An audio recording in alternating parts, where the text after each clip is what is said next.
নমস্কার। Spiritual bulletin চ্যানেলের সকল শ্রোতা ও দর্শককে জানাই সাদর সুস্বাগতম।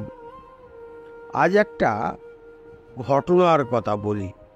পূজনীয় হিরণময়ানন্দজি বলতেন, ভাববে ঠাকুর একটি ছোট ছেলে, তুমি তাকে ঘুম থেকে না তুললে তার ওটা হয় না।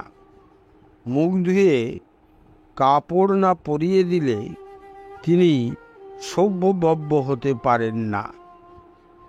তাই খাওয়ানোর সময়ও সতর্ক থাকবে। কোথাও কোথাও দেখেছি ফলভোগ নিবেদন করে পূজারী জপ করার বদলে একটা ছোট্ট হাত পাকা দিয়ে খাবারের উপর হাওয়া করেন, যাতে খাবারে মাছি না বসে।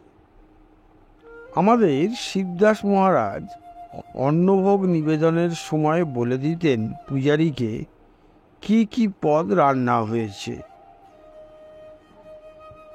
ভাতের কোন অংশে গলানো ঘি দেয়া আছে, মিষ্টি কত রকমের দেয়া হয়েছে, যাতে ঠাকুরকে খেতে দেবার সময় ঠাকুর কিছু জিজ্ঞাসা করলে পূজারী যেন তাকে বলতে পারেন। খাবারের সঙ্গে দেয়া হয় খাবার জল, ডাব।